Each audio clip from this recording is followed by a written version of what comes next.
About 1 year ago, the Toronto Raptors finished 27-45. They landed the 4th pick in the NBA draft, and for some reason, the team that had made a bunch of playoff series consecutively, everyone just kind of forgot about the Raptors. Well, here they are. They are currently the 5th seed in the Eastern Conference that has just a bunch of talent. They're on a 5-game win streak. They're about to make it 6 against the Miami Heat by the time a lot of you guys watch this video, and they might make to the second round. In fact, if you ask me, the Toronto Raptors will be making it to the second round. So I want to talk about a couple of things that I think people forgot about the Toronto Raptors and how they essentially tricked the entire league. But welcome back to the channel, man. If you're new here, hit that subscribe button for daily Raptors content, daily NBA content. Try and hit 100 likes on today's video. That would be absolutely awesome. Early in the season, I made several videos before the season started, and I made a prediction saying the Toronto Raptors would finish as the 5th seed and take down the 4th seed Brooklyn Nets. Well, it doesn't look like Brooklyn, in fact, Brooklyn can't beat the 4th seed in the Eastern Conference, but it is very much looking like the Toronto Raptors will be the 5th seed in the playoffs. And granted, everything they've been through, every team has been through hell and back this season. We had COVID the first couple of months. The Raptors have suffered various injuries, had no Siakam for the first handful of weeks. But Toronto, 27 wins last year. Vegas comes out and they predict the over-under being 35 for Toronto. And, you know, we talked about this. I'm not a big bettor, but I do regret not hammering the over on that last season. Here's the thing I want to put into context. So before I talk about how they tricked everyone, let's talk about their last 14 games, because they are 11-3. They rank 2nd in defensive rating with 109.7. They ranked 2nd in total rebounding percentage with 53.5. 4th in net rating at 10. 4th in point differential plus 9.5, which is very impressive. And then 9th in offensive rating at 119.7. And that's really important because Toronto just got, like 2 nights ago, they just snuck back into the top 10 as far as defense goes.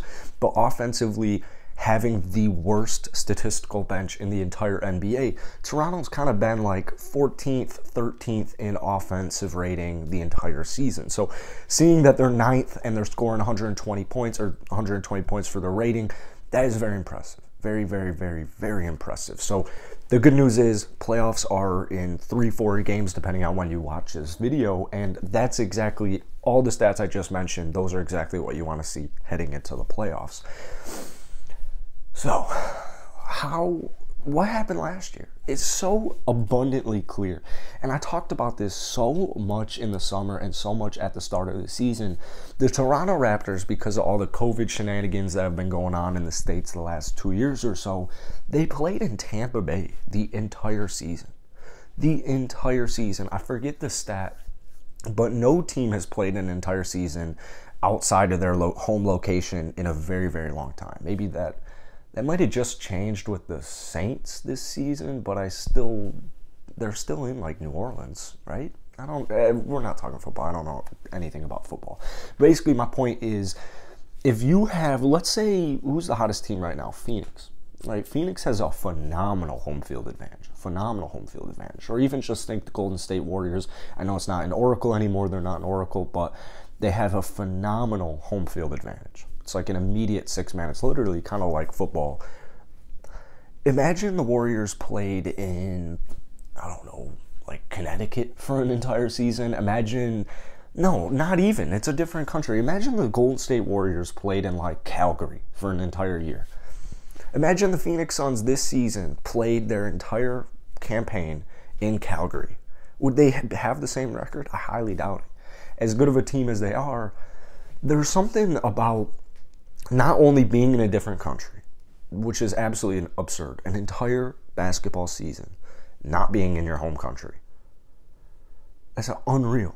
You're not in your own bed. You're away from your bed for an entire basketball season. You're away from your family. You're away from your friends. You're away from your usual home field advantage home.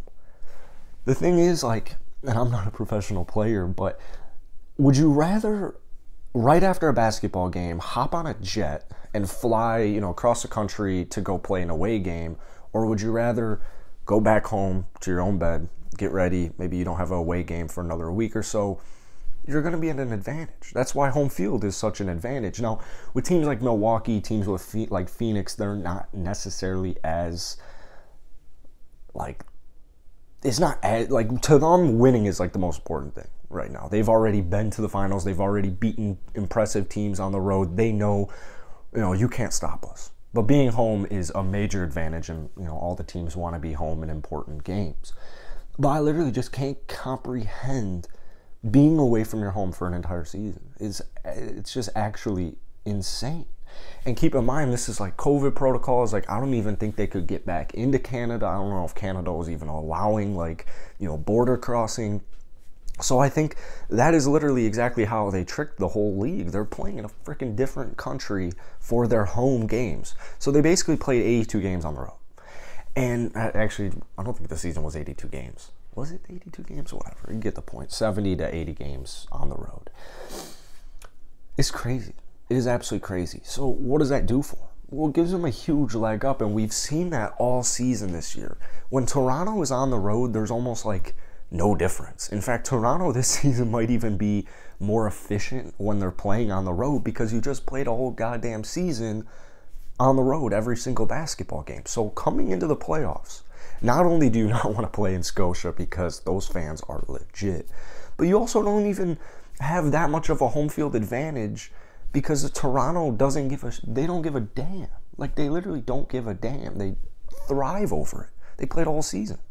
So these Raptors, they got a chip on their shoulder, man. They got a chip on their shoulder. They went through hell and back last season, and it's paying dividends right now. It's paying dividends. You can tell when they're on the road, it's not like it's uncomfortable for them.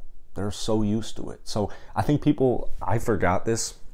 It's like I forgot for like 3 months that Toronto was the Tampa Bay Raptors all last season, and they won 27 games. They got the 4th pick, and they hit an absolute home run with Scotty Barnes.